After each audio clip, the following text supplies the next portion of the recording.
Students, yes, you can crack YouTube channel তোমালোকক স্বাগতম।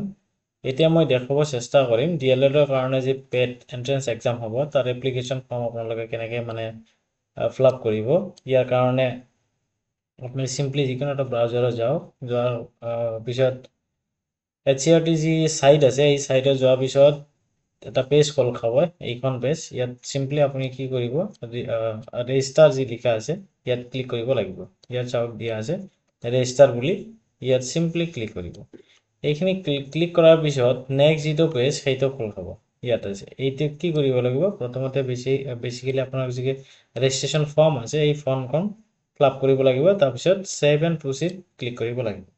মই এফালৰ পৰা দেখাব চেষ্টা কৰিম ওৱান বাই ওৱান কেনেকৈ কৰিব, ঠিক আছে। ইয়াৰ কাৰণে প্ৰথমতে আপোনাৰ কেণ্ডিডেট ৰেজিষ্ট্ৰেশ্যনৰ কাৰণে সেলিউটেশন যি আছে আপুনি শ্ৰী শ্ৰীমতী বা MD যি লিখিব পাৰে। তাৰপিছত আপোনাৰ ফাৰ্ষ্ট নেম কি হয় এইটো দিব লাগিব। তাৰপিছত মিডিল নেম কোনটো হয় এইটো দিব লাগিব। তাৰপিছত লাষ্ট নেম কোনটো হয় এইটো দিব লাগিব। তাৰপিছত আপোনাৰ ফাদাৰ নাম কোনটো হয় এইটো ইয়াত দিব লাগিব। তাৰপিছত সিম্পলি আপোনাৰ মাদাৰ নাম কি হয় এইটো ইয়াত দিব লাগিব। তাৰপিছত আপোনাৰ জেন্ডাৰটো সিলেকশ্যন কৰিব লাগিব। তাৰপিছত কেটাগৰীটো কি হয় এইটো সিলেকশ্যন কৰিব। তাৰপিছত ডেট অফ বাৰ্থ কি হয়, ডে মান্থ ইয়াৰ এই ফৰ্মেটত ফিল আপ কৰি দিব।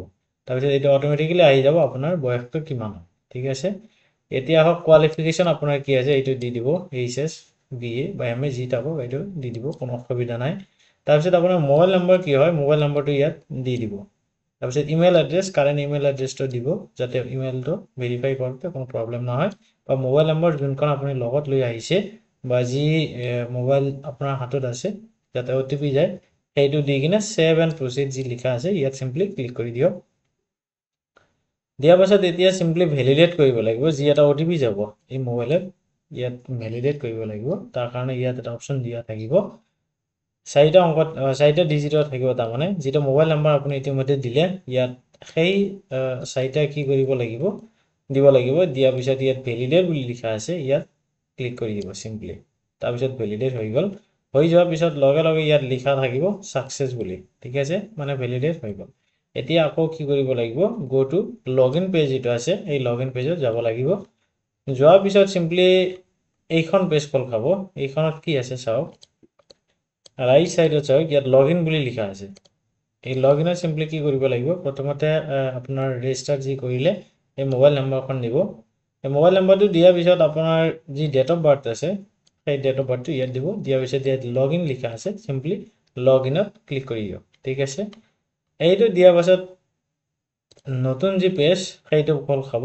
এইখন পেজ ইয়াত কি আছে চাওক, ইয়াত দিয়া আছে সিম্পলি ওয়েলকাম দি আপুনি যি নামটো দিলে সেই নামটো লিখা থাকিব ইয়াত।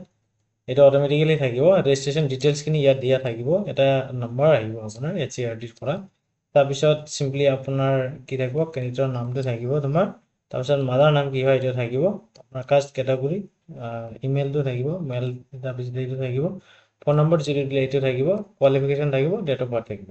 এইখিনি মানে এবাৰ চেক আউট কৰি লোৱাৰ পিছত simply proceed to complete application form যিটো আছে ইয়াত ক্লিক কৰি দিব, ঠিক আছে। এইটো দিয়াৰ পিছত এপ্লিকেশ্যন ফৰ্ম যি আছে এইটো খোল খাব। এইটো হ'ল এপ্লিকেশ্যন ফৰ্ম, মেইন ফৰ্মখন।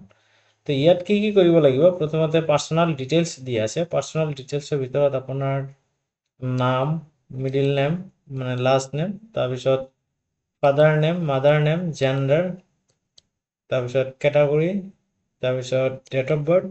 তাৰপিছত এইটোত অটোমেটিক আহি যাব আপোনাৰ ডেট অফ মানে ইয়াৰটো কিমান হয়, কিমান দিন, কিমান মাহ, কিমান দিন। কোৱালিফিকেশ্যন ইয়াত দিয়া থাকিব।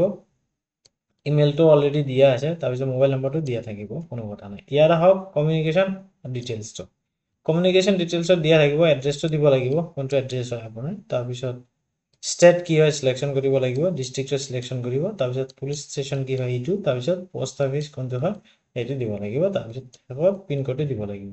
এতিয়া কথা হ'ল যিটো এড্ৰেছ যদি আপোনাৰ সেম হয়, যিটো এড্ৰেছত থাকে সেই এড্ৰেছত হ'লে সিম্পলি ইয়াত টিক মাৰ্ক এটা দি দিব।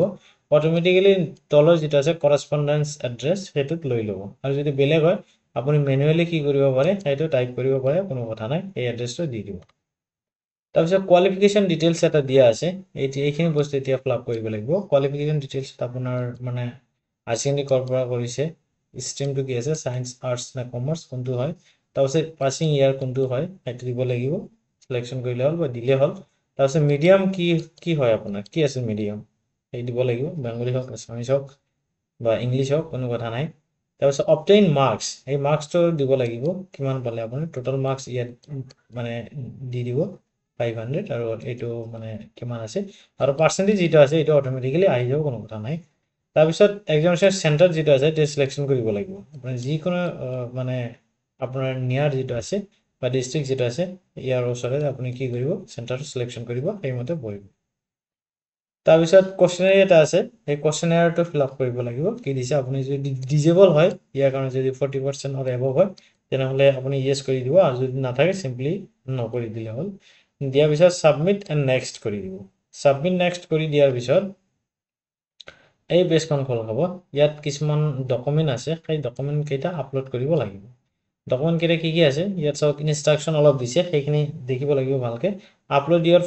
ফটোটো কি হ'ব লাগিব জেপিজি বা জেএপিজি হ'ব লাগিব ঠিক আছে এটা 100 কেবি যাতে বেছি নহয় তেনেহলে কিন্তু নলব আপলোড তাৰপিছত সিগনেচাৰটো সেম দি দিছে জেপিজি বা জেএপিজি আৰু 100 কেবি তাৰপিছত choose 10 admit certificate for date of birth mention এইটো দিব লাগিব যে এডমিট বা সার্টিফিকেট যিকোনো দিলে হল যত ডেট অফ বার্থ মানে আছে হায়ার সেকেন্ডারি 10+2 মার্কশিট দিব লাগিব তাৰপিছত 10+2 কি দিব লাগিব সার্টিফিকেট দিব লাগিব এই কেইটা বস্তু দিয়া পিছত সিম্পলি ইয়াত সব কি দিয়া আছে সাবমিট এণ্ড প্ৰিভিউ ফৰ্ম যিখিনি দিয়া হল এইখিনি এতিয়া কি কৰিব লাগিব প্ৰিভিউ কৰিব লাগিব প্ৰিভিউ কৰাৰ পিছত এইখিনি বস্তু ইয়াত মানে আৰু কেইটামান বস্তু ইয়াত দিছে সেইকেইটা যিকেইটা বস্তু দিলে তাৰমানে যেতিয়া প্ৰিভিউ কৰিব তেতিয়া সিম্পলি ইয়াত ভিউ লেখা থাকিব এই ভিউত গৈ কিনে প্ৰত্যেকটা ডকুমেন্ট আপুনি চাই ল'ব যে ডকুমেন্ট কেইটা ঠিক আছে না নাই যদি নাথাকে ইয়াত জি আপলোডৰ অপচন দিছে ভাল এটা বস্তু